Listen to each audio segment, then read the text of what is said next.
Since 2017, the Italian Wine Podcast has exploded and expects to hit 6 million listens by the end of July 2023. We're celebrating this success by recognizing those who have shared the journey with us and giving them the opportunity to contribute to the ongoing success of the shows. By buying a paper copy of the Italian Wine Unplugged 2.0 or making a donation to help the ongoing running costs, members of the international Italian wine community will be given the chance to nominate future guests and even enter a prize draw to have lunch with Stevie Kim and Professor Attilio Scienza. To find out more, visit us at italianwinepodcast.com. Chin chin!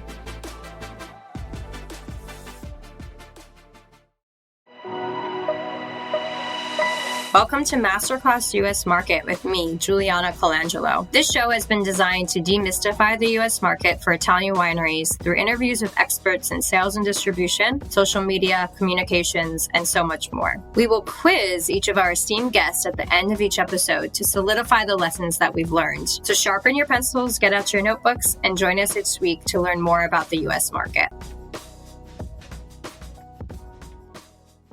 Hello, welcome to Masterclass US Wine Market. Today, I'm thrilled to welcome Tonya Pitts to the Italian Wine Podcast. Tonya is the beverage director at One Market in San Francisco. She's got over 30 years of experience in the restaurant industry, starting out at the iconic restaurant Stars from Chef Jeremiah Tower and Chef Judy Rogers, as well as Zuni Cafe. She's been a Sommelier Wine Director for over 2 decades, telling the stories of both benchmark and undersung regions and producers while championing diversity and inclusion on and off her wine list. She was just named Sommelier of the Year by Wine Enthusiast in 2022. I've had the pleasure of getting to know Tonya over the last 5 years or so here in the Bay Area and feel very lucky to know her firsthand and can attest to her warm and loving nature. I'm so lucky to have her here on the show today. Thank you for joining us, Tonya. It's great to have you. Hi, Juliana. It's so great to be here with you and talking to everyone. Absolutely. Thanks again for joining us. So we're going to talk a little bit today about wine competitions for sommeliers in the U.S. There's so many of them, and you've done quite a few of them yourself. So we're really excited to dive into that. But before that, let's dive in a little bit more to your story. Tell us about your journey and what's led you to your current role today at One Market. Well, if you told me many years ago that I was going to wind up in the hospitality industry and working as a sommelier and a wine director, I would have told you, no, I'm going to law school, I'm going to be a lawyer, which actually I was in a program for 3 years and then decided that I didn't want to do that. And I wanted to pursue art, which is what led me to San Francisco. And one thing led to another, and immediately I was kind of submerged within the industry in wine. But to back up, when I was studying law in St. Louis, Missouri, I was working in a restaurant. And unbeknownst to me, that's where everything would kind of take place, and just my thought and synthesis for wine and food would actually kind of take flight and give me everything that I needed to be here in California and pursue it. And so now, here we are. I think that mentorship is something that is solely needed. And I had that in my youth and growing up and starting in the industry. And it was really because of just those mentors who supported me and were encouraging to really push to be in the industry that I'm here. And that's why I also do the same for others. I think it's really, really important. And, that's how I ended up here at One Market. And I've been here for, September, it'll be 15 years. I can't even believe it. Time flies when you're having fun. Yeah. And outside of your role at One Market, tell us a little bit more about what you're doing in terms of mentorship with your work with organizations like Wine Unify and United Sommelier Foundation. United Sommeliers Foundation. I'm on the board for United Sommeliers Foundation.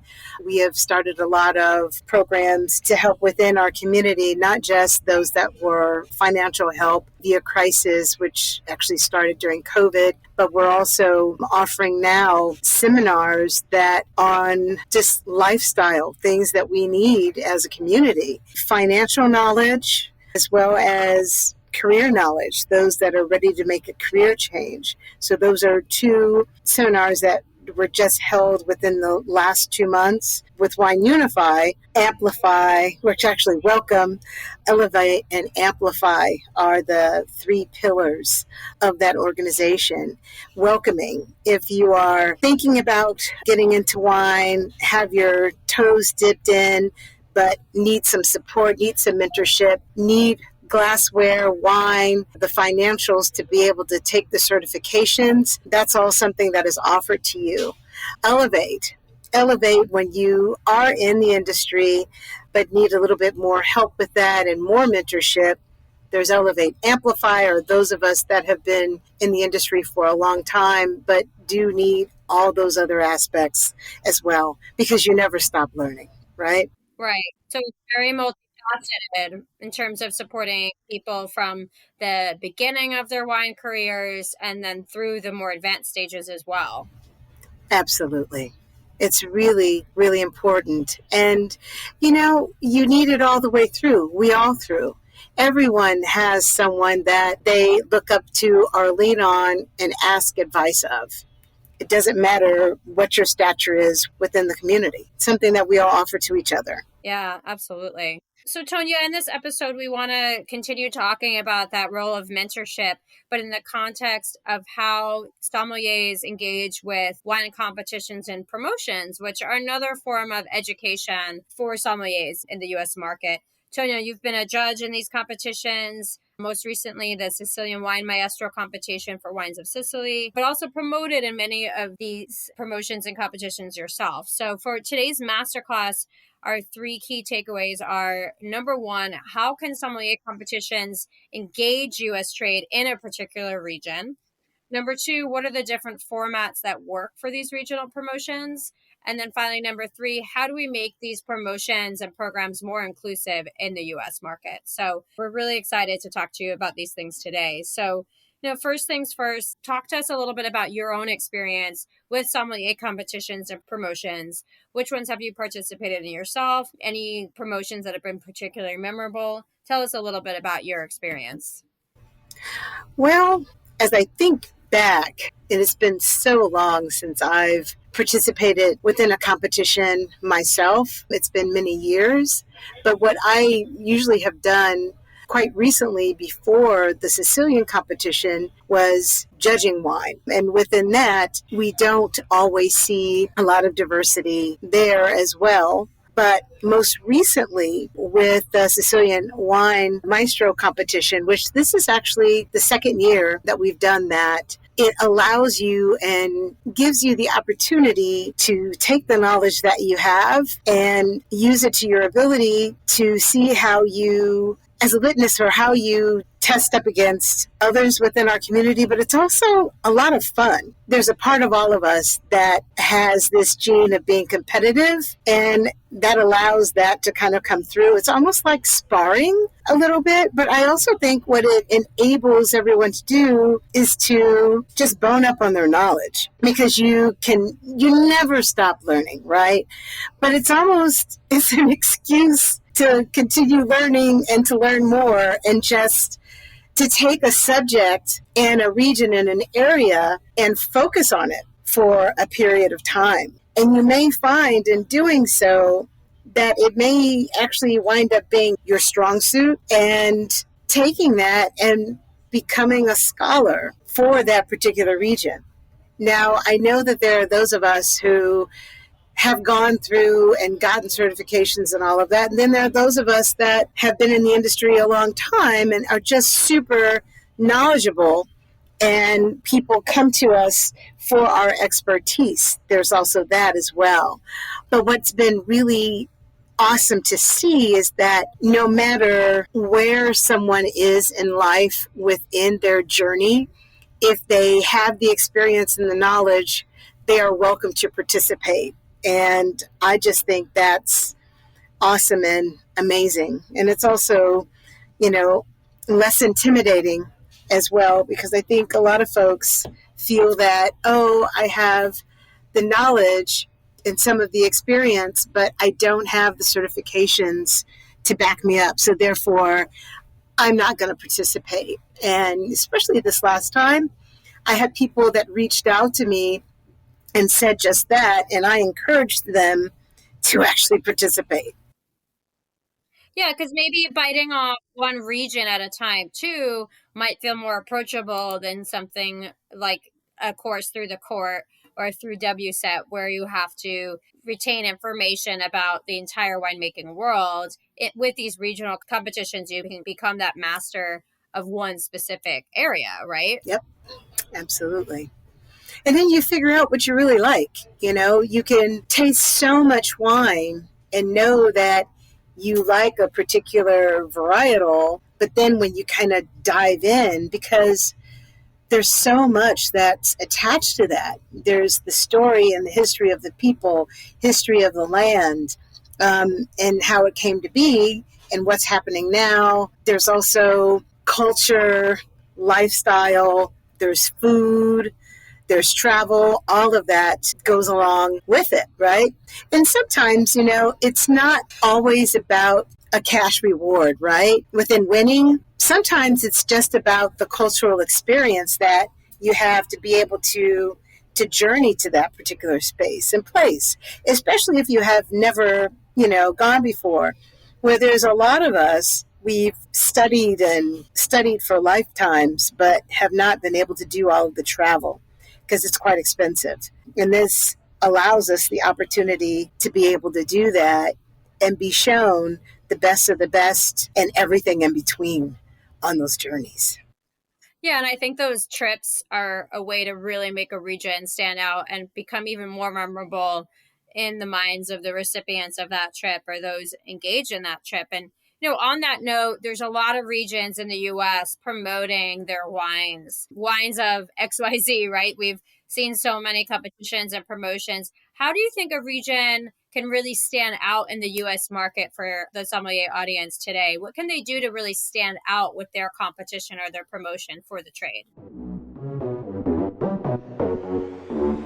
Italian Wine Podcast, part of the Mama Jumbo Shrimp family.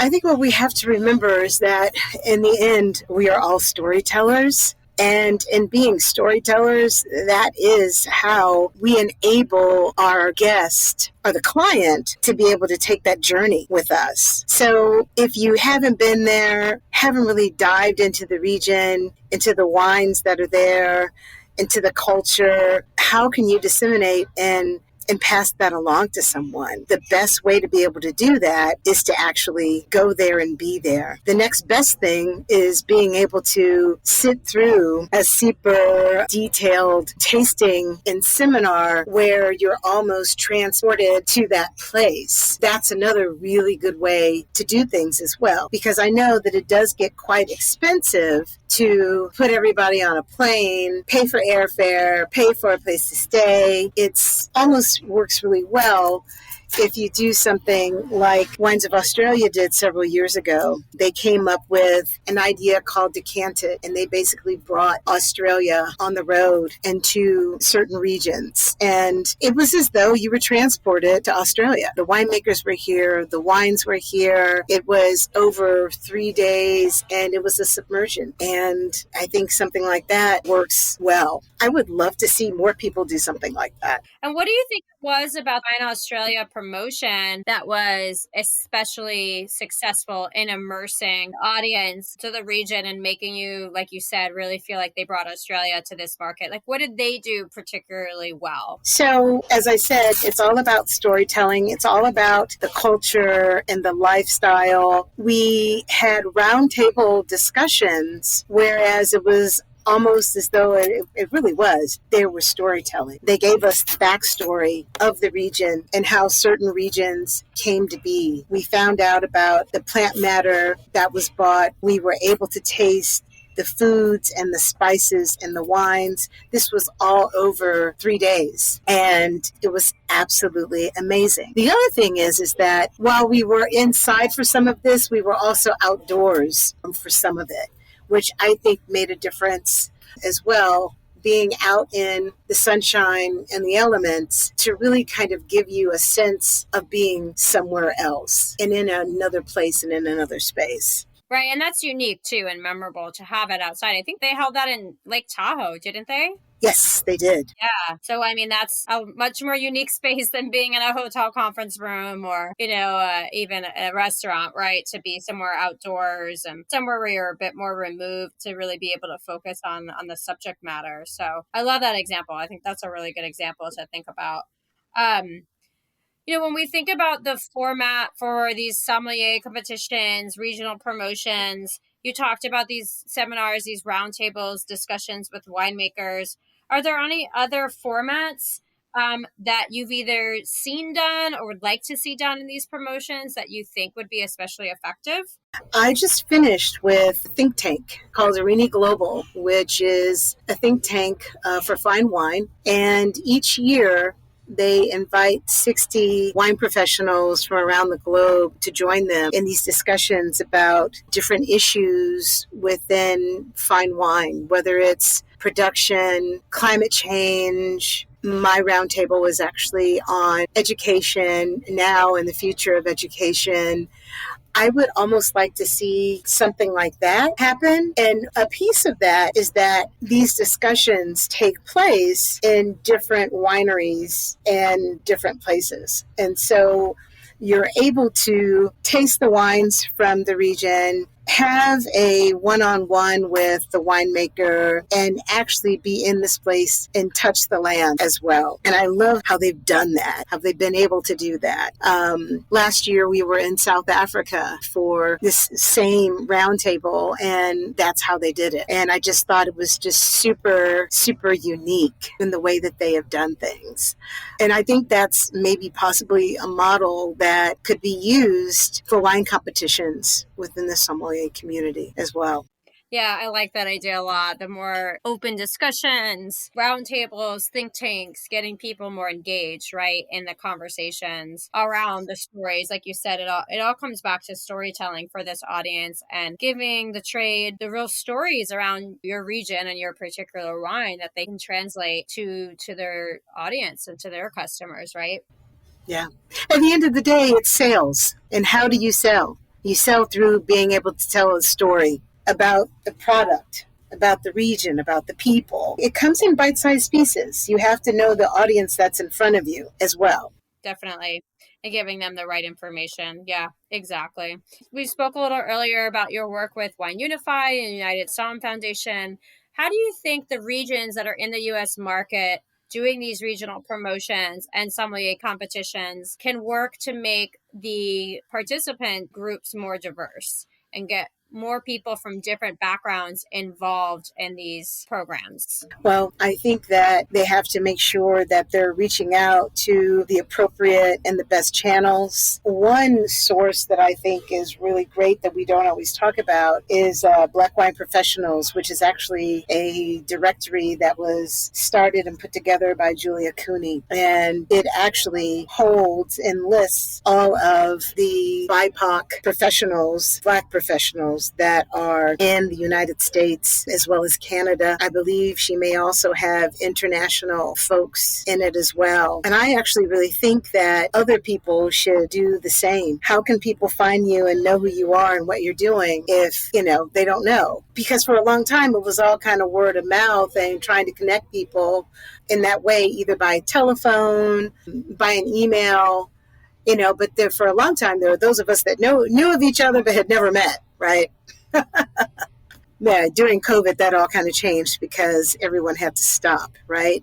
And I think now there's been more attention to detail and more energy being put into the fact of connecting everyone, connecting Southeast Asian, the Latino component of folks, LGBTQ+, just everyone, making sure that everyone is welcome and that everybody has access. And there's so many different organizations that have come to fruition and been generated and started.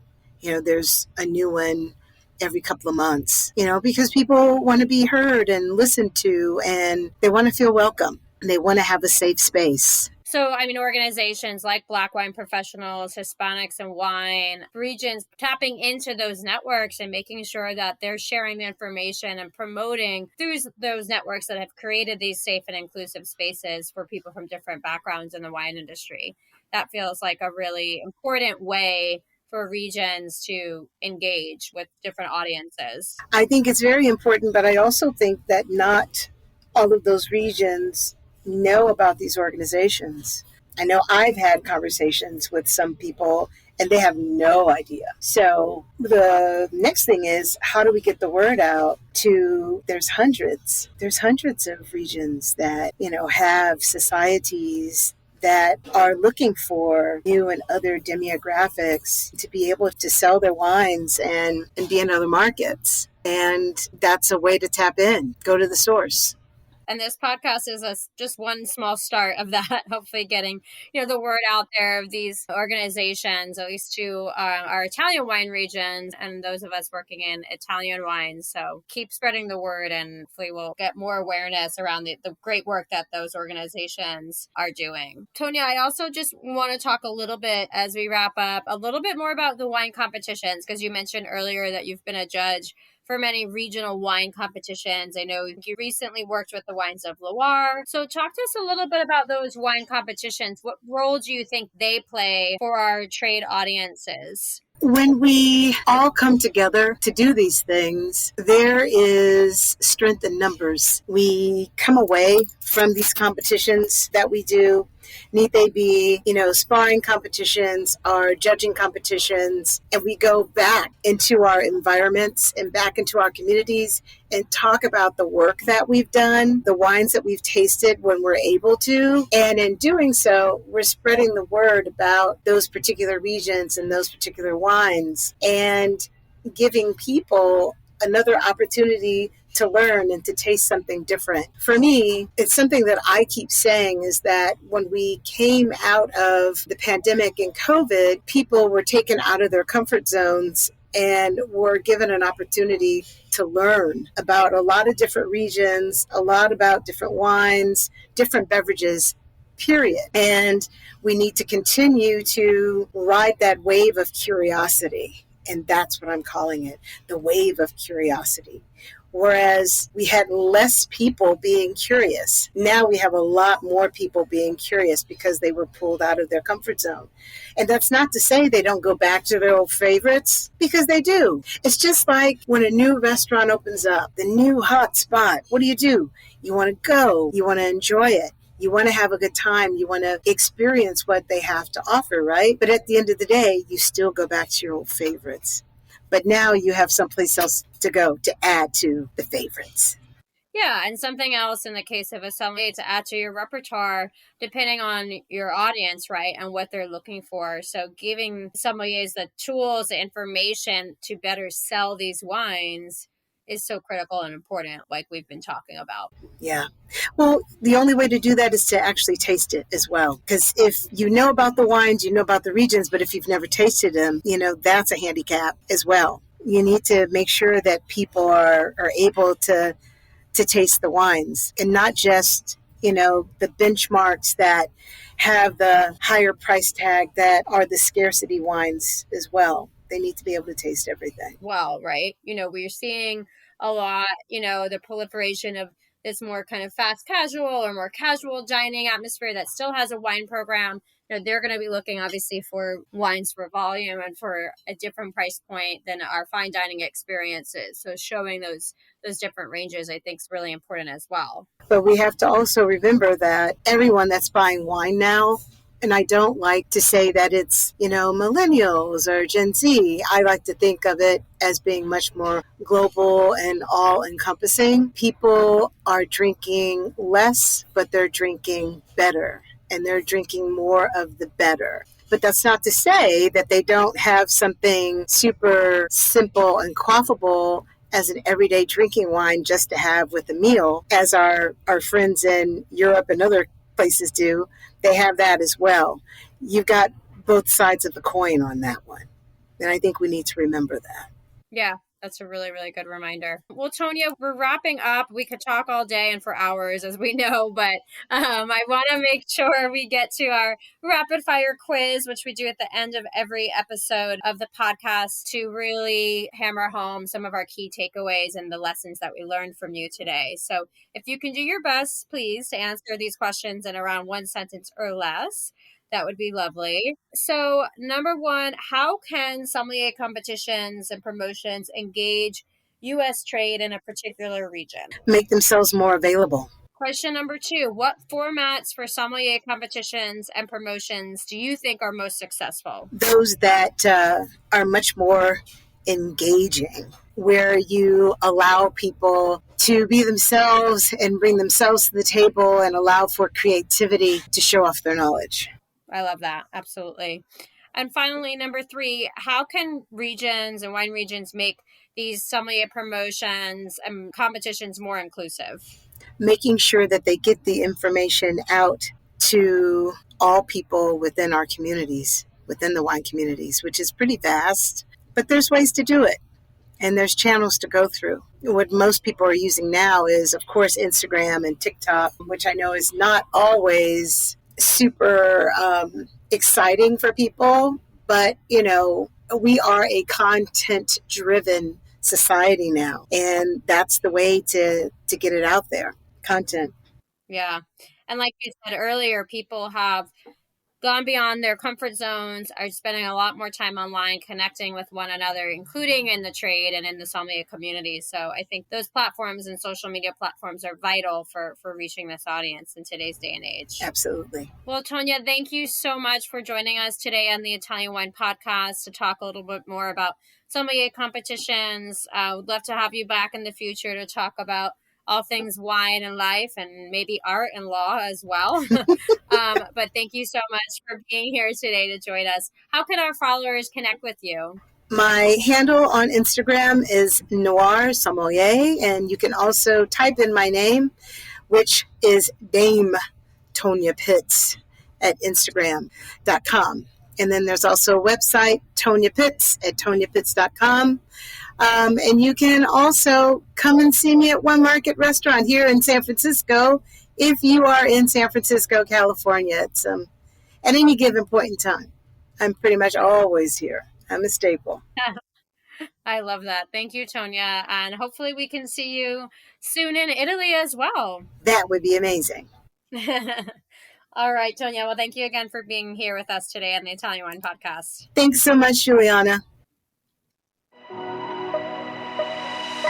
Thank you for joining me today. Stay tuned each week for new episodes of Masterclass US Wine Market with me, Juliana Colangelo. And remember, if you enjoyed today's show, hit the like and follow buttons wherever you get your podcasts.